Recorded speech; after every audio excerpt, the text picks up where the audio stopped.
Buenas tardes, hoy haremos la exposición de retraso mental con los alumnos Ángeles Ailín Limachi Mendoza, Luis Fernando López Maita, Kevin Emanuel Torrico Rojas y Adriana Caterina Medina Chalco.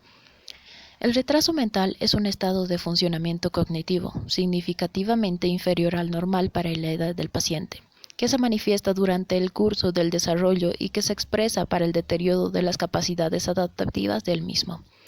Esta discapacidad intelectual debe tener un inicio precoz antes de los 18 años y asociarse a un déficit o alteración de la actividad adaptativa en al menos de las siguientes áreas: comunicación, cuidado personal, vida doméstica, habilidades sociales, utilización de recursos comunitarios, autocontrol, habilidades académicas, funcionales, trabajo, ocio, salud y seguridad.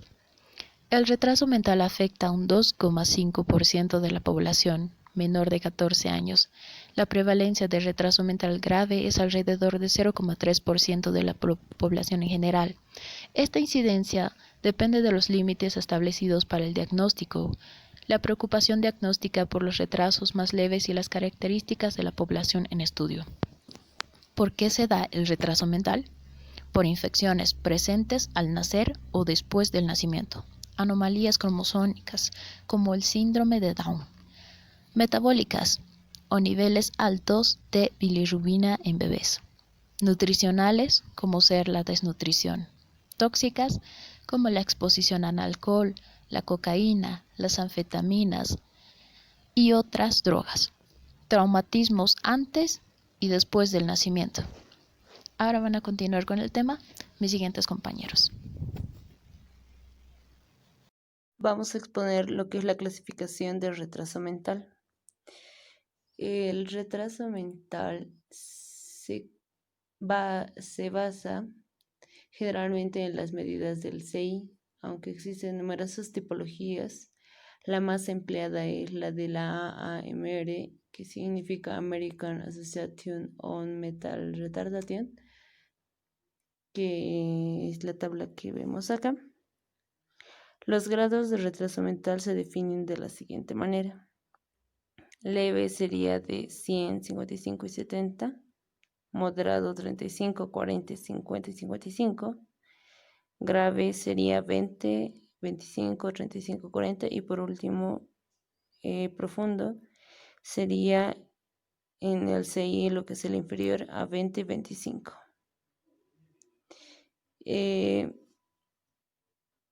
Hay otra tabla más que es la de clasificación alternativa, ya que la primera tabla, que es la de clasificación CI de la AMR, fue muy criticada ya por el resultado demasiado restrictivo y estar basado exclusivamente en una medida polémica del CI-AAMR.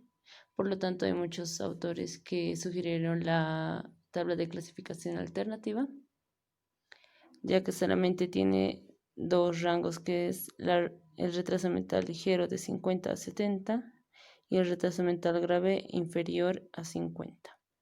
Lo que sí queda en claro en las diferentes clasificaciones es que el límite del CI a partir del cual se podría establecer un diagnóstico de retraso mental es de 70 puntos o menos, y no a partir de los 100 como muchas veces se cree, así como es en la tabla de la clasificación del CI de la AMR, que empieza desde los 100 puntos.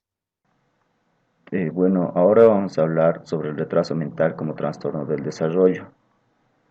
Según los científicos, los estudios realizados a estos casos de retraso mental como trastorno del desarrollo propio serían identificados como los casos de retraso mental sin etiología identificable, caso de síndrome de Down, caso de síndrome de Williams y caso de síndrome del X frágil. Como se puede observar, quedan fuera de la lista los casos de autismo y parálisis cerebral, debido a que se entiende que el retraso mental que acompaña estas alteraciones no es un trastorno propio, sino una deficiencia de los déficits que los conforman. Lo más sobresaliente de estos estudios se debe a que indican que si el retraso mental tiene una base genética o no. Por eso vamos a encontrar un desarrollo psicológico y evolutivo, así como problemas logopédicos. Por eso es muy necesario conocer estos 4 tipos de retraso mental por separados, sus características más importantes, tanto del retraso mental sin causa conocida como las del retraso mental asociado a los principales problemas genéticos. En este punto del tema veremos las características de los casos del retraso mental sin causa genética, del síndrome de Down, del síndrome de Williams, del síndrome de X frágil, mientras que en los siguientes se expondrán con mayor detalle las dificultades logopédicas.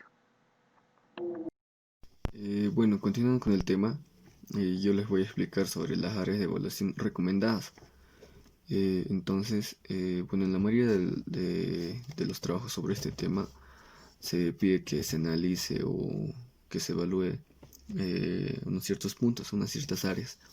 Y bueno, es el desarrollo del lenguaje, las bases funcionales del lenguaje, la fonología, el vocabulario, las baterías del lenguaje y la lectoescritura.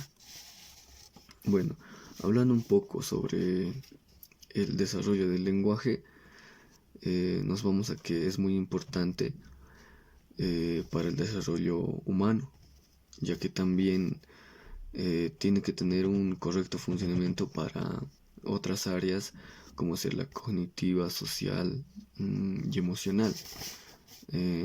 También vamos a hablar un poco sobre el progreso de autorregulación de la conducta. Bueno, la fonología es la parte de la lingüística que estudia las descripciones teóricas, de los sonidos vocálicos y consonánticos que forman la lengua.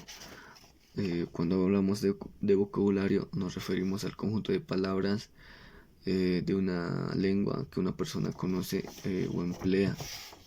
Y bueno, finalizando con la lectoescritura, que como bien lo dice su nombre, es la capacidad y habilidad de poder leer y escribir adecuadamente, y también constituye un proceso de aprendizaje.